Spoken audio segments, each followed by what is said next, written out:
थांनाय दान मोनसेनि बे गेजेराव बासबारिनि नैबे जोंनि दखरा आनसलिक एबसु अफिसनि खोलाहा आरो सोनाबहा थानाय आरो मोनसेया जाबाय साहा आरो सोनाबहा थानाय मोननै पार्ट दङ बेयाव मोननै ब्लक दा बे खोलाहा आरो सोनाबहा थानाय बे ओनसोलखौ लानानै थार्मेल माने पावार प्लान्ट बा बेयाव पावार प्रोजेक्ट इनस्टलेशननि मोनसे सार्वे लकेल सार्कल अफिसनिफ्राय आरो फरेस्ट डिपार्टमेन्टनिफ्राय बे माखासे जि मोनसे परिबेस आरो परिस्थिति बेयाव जि मोनसे एसेसमेन्ट सोलिबाय थादों बेखौ लानानै लकेल जोंनि बासबारि पर्बतजरा ओनसोलनि रायजो राजानि गोसोआव मोनसे जेब्लाबो सोंलु आरो बिथांमोननि गोसोआव मोनसे सन्देह बे थासारिखौ जोङो मेडियायाव बा जोंनि आनसलिक एबसु अफिसनि बा जिल्लानि क'क्राझार जिल्ला बासबारि आनसलिकनि गेजेरजों मिरु आफादनिसिम बे रिपर्टिं जादों आरो बेखौनो सरजमिन तदन्त ग्राउन्ड रिपर्ट कालेक्शन खालामनो थाखाय आसलते बे मा प्रजेक्ट आरो बेजों बासबारि ओनसोलनि रायजो राजा पर्बतजरा साब डिभिजन एन्टायर बिटिआर ओनसोलनि बा काउन्सिलनि सरकार बा जोंनि ओनसोलाव मा मुलाम्फा जागोन आरो बेयाव मा बहायनो नागिरदों बे खोथाखौ लानानै आङो दिनै क'क्राझार जिल्ला एबसुनि आफादगिरि गाहाय नेहाथारि गासै टीम आरो बासबारि आनसलिक एबसुनि आफादगिरि गाहाय नेहाथारि जोंनि एबसुनि टीम आरो लकेल माखासे जि इन्टेलेक्सुवेल दङ जोंनि वेल विजार्सफोर दङ बिथांमोनजों आङो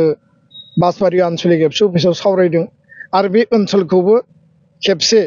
आङो गावनि मेगनजोंनो नायदिंदों खोथाया जाहैबाय जे जि जायगायाव दा जों गसंनानै दङ बिनि साहा आरो सोनाबा अलरेडि बेयाव 2400 बिगास अफ माने लेन्ड रेलवे कच फेक्ट्रि जोंनि 2020 बड' पिस एकर्डनि बे क्लज बायदियै बेयाव रेलनि दाबा बानायग्रा जि मोनसे फेक्ट्रि बेखौ इस्टाब्लिशमेन्टनि थाखाय अलरेडि रेलवे मिनिस्ट्रिया फाइनान्सियेल सेंसन खालामखाबाय आरो बेनि गासै सार्भे प्लेनिं एस्टिमेट प्रप'जेला सोलिगासिनो दङ खोब गोख्रै समनि गेजेरावनो रेलवे कच फेक्ट्रिखौ बेयाव गायसननाय जागोन बे खोथाया माने क्लियार आरो बे जोंनि दाबि एकर्डनि मोनसे स्पिरिट बायदियै बेयो लिरनाय बायदियै जानो थांगासिनो गुबुन मोनसे बे एकर्डआव गैयामोन किन्तु आसामाव गुबुन गुबुन जायगायाव माखासे इन्डास्ट्रि माखासे बेबायदि डेभेलपमेन्टेल प्रजेक्टसफोरनि दा बे अबस्थायाव जोङो नुबाय थादों आरो एडभान्टेज आसाम 2.0 आसाम सरकारा खुंनायनि उनाव बे एडभान्टेज आसामाव जायफोर इनभेस्टर्सफोर फैदों जायफोर इन्डास्ट्रियेलिस्टफोर फैदों एन्टायर आसामनि बबे बबे एरियायाव बबे बबे लेन्ड बबे जायगायाव बेखौ गायसनगोन बेखौ लानानै आसाम सरकार भारत सरकार बा जायफोर इनभेस्टर्सफोरनि गेजेराव आरो लोगोसे लकेल जि काउन्सिल सरकार दङ जेरै कार्बि आंलं डिमा हासाव बिटिआर बे माखासे ओनसोलाव हानि रिक्वायरमेन्ट नागिरनायखौ जों नुदों दा बेनिनो मोनसे पार्ट हिसाबै बेयाव माखासे हा नागिरनानै बेनि एसेसमेन्टखौ खालामदों होननानै जों मिथिदों दा दुलाराय बर' फरायसा आफादनि खोथाया बेनो स्पस्ट जे लकेल इन्ट्रेस्टखौ लानानै जोङो जेब्लाबो कनसार्न रायजो राजाया जाहाथे खुनु जेंनायाव गोलैनाङा रायजो राजानि ग्रिभेन्सेसखौ जोङो नायदों नाथाय बे ओनसोलाव जि एरियाखौ बिथांमोना प्रप'ज खालामदों माखासे नांजाबनाय गामि दङ किन्तु दासिम आङो जि तथ्यखौ मोन्दों खुनु हिउमेन हेबिटेसन बा गामि दानानै थानाय बे ओनसोलफोर हिउमेन हेबिटेसन बा गामि दानानै थानाय बे ओनसोलफोरखौ बेयाव सरजाबनायनि खोथायानो फैयाखै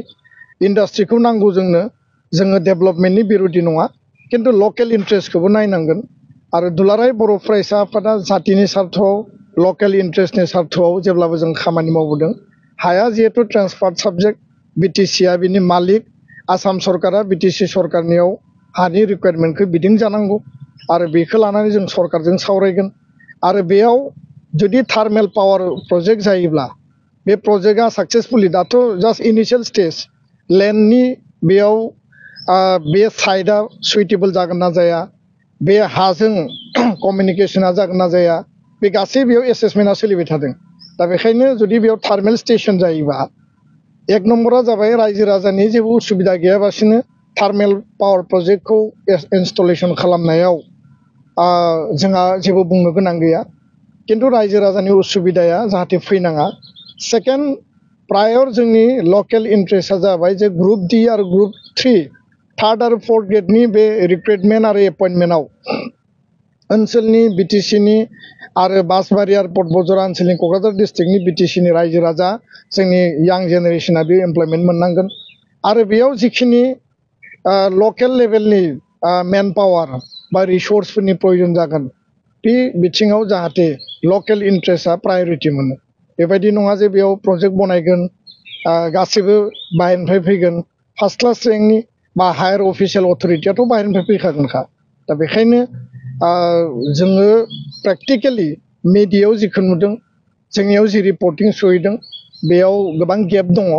माखासेखौ प्रभक खालामनायबो जों नुदों। आरो रायजो राजाया एबसुनि सायाव बिसास लाखि, रायजो राजाया जि ग्रिभेन्सेस दङ, लकेल काउन्सिल सरकारा रायजो राजानि ग्रिभेन्सेसफोरखौ एड्रेस खालामनांगोन,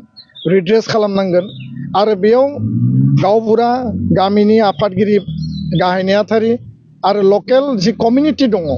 गासैजोंबो रायलायोबा बेयाव एमिकेबल मोनसे सलुसन ओंखारगोन। बे बाथ्राखौनो आङो दिनै बुंबाय। दा बेखायनो अथेन्टिक आरो राइट तथ्यखौ लानानै जों हाबा मावलांनांगोन। जोंनो डेभेलपमेन्टबो नांगोन, इन्डास्ट्रिबो नांगोन, जाहाथे जोंनि फिउचार जेनेरेशना बेयाव एमप्लयमेन्ट अपरचुनिटिखौ मोननो हायो। जेरैबायदि रेलवे कच फेक्ट्रियाव जोंनि हाजार हाजार जायफोरा ITI पास जानाय दङ, जायफोरा टेक्निकेल साइडआव माने क्वालिफिकेसन दङ, बा बेयाव मेन पावारनि गोबां स्किल्ड आरो आनस्किल्ड लेबारनि बेयाव प्रयोजन जागोन। रेलवे कच फेक्ट्रियाव थार्मेल पावार प्लान्ट जायोब्लाबो जोंहा गुबुन गुबुन जायगायाव जों जिखौ नुदों, स्किल आनस्किल लेबारनि प्रयोजन जागोन। लोगोसे साख्रि बाख्रिखौबो मोनो, जाहाथे जों लेबार क्लासावल' थाया आरो कुनु गामिया जाहाथे बेयाव डिस्टार्ब जाया। गामिया जेरै दङ बिदिनो थानांगौ। आरो गामिखौ बाद होनानैसो जिखिनि एरिया दा माने आनइउटिलाइज जानानै दङ, बेरेन लेन्ड हिसाबै गोलैनानै दङ, ना बियो रिजार्भ फरेस्ट, ना बियो PRF, बियो दा बेरेन लेन्ड आनअथराइज माने फरेस्टनि बा काउन्सिलनि अथरिटियाव दङ।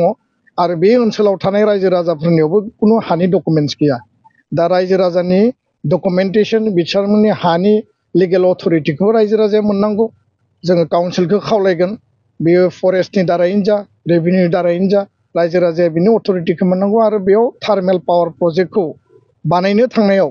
बिटिआर काउन्सिला रेभिनिउ जेनेरेसन, लकेल इन्ट्रेस्टआव एमप्लयमेन्टनि जेनेरेसन